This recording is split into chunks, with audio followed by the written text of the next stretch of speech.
Welcome back to American Agenda. Well, a legal battle is currently underway in the state of Louisiana. The medical watchdog Do Not Harm has filed a lawsuit against Governor John Bel Edwards. Now, the group alleges that unlawful racial mandates are requiring the governor to exclude non-minority candidates for certain positions on the state's Board of Medical Examiners. That's right. Joining us now to discuss is the chairman of Do Not Harm, Dr. Stanley Goldfarb, the president of Color Us United and author of An Inconvenient Minority, Kenny Shue, and of course, Joe Pinion.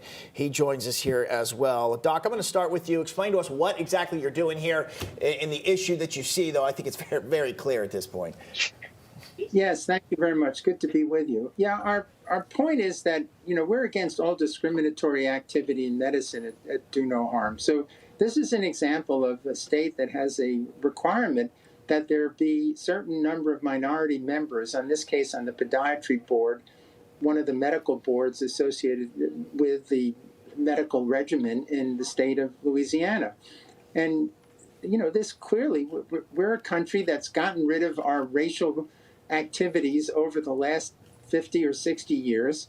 And this activity clearly violates the civil rights law. And that's why we've had one of our members who is in Louisiana who is excluded from being on this board, for example, because he's not a minority. And, this is against the American experiment where we're trying to get rid of racism and racialization of all aspects of healthcare. And that's why our organization launched this lawsuit.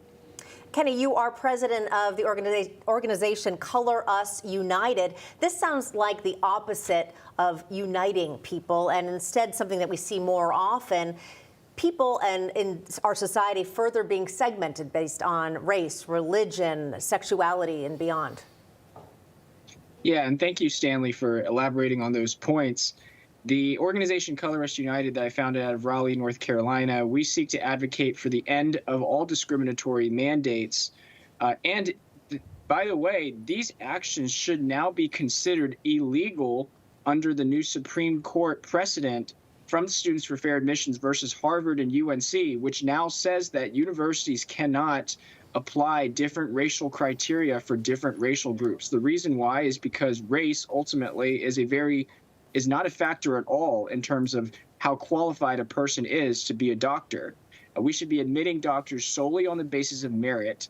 And the fact that Louisiana is trying, and other states are trying to impose racial mandates on their selection of doctors is an affront to meritocracy. Yeah, Kenny brought up a lot of great points there. Joe, what's your take on this? I mean, look, diversity is a good thing. Diversity at the expense of expertise is dangerous, particularly when you start talking about medicine. And so, look, I would like to think that if you have 12 people who are Latino who happen to be the best in their field, then the board would just be all Latino. If you have 12 people who are black who just happen to be the best in their field, then they should be black. And we should be thankful that we're getting the best and brightest to the forefront. So I think the problem here is the notion, this soft bigotry of low expectations brought to us by liberals who assume that you have to lower the bar for black people, you have to lower the bar for minorities, you have to save seats for us at a table, otherwise somehow we will not be able to earn those seats ourselves. That is intrinsically the problem here with Louisiana. It is also the problem that we see across the board in everything that they have done, from DEI and higher education to what's happening at our local level here with the migrants as well. Yeah, I think that's a great point. Dr. Goldfarb, today is the last day of the current Louisiana governor's term. Do you think that the new governor will help you out in this lawsuit? Do you think he'll reverse course? What happens next? Well, of course, I'm a doctor and not a politician or a lawyer, so I can't answer the question. I certainly hope so. And let me just also endorse what Joe just said.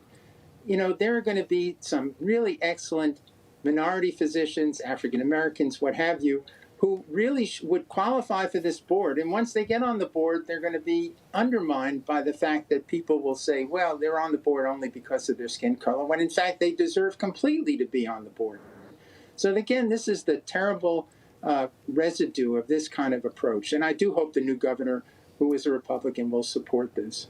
Kenny, you got about 20 seconds here, actually. Again, just hammer home the point, and I know the one you're making. We need to do things based on merit in this country, regardless of race. Exactly. And if you support merit, you should come and support me at kennyshoeforcongress.com. I am running for Congress in North Carolina 13. I like what you did there, Kenny. Yes, Yeah. that's right. Hey, smart, resourceful there. Okay, Chairman of Do No Harm, Dr. Stanley Goldfarb, I should say, Kenny Shue and Joe Pinion. Gentlemen, all three of you, thanks for coming on. We appreciate it. You support Kenny. All right, and coming up.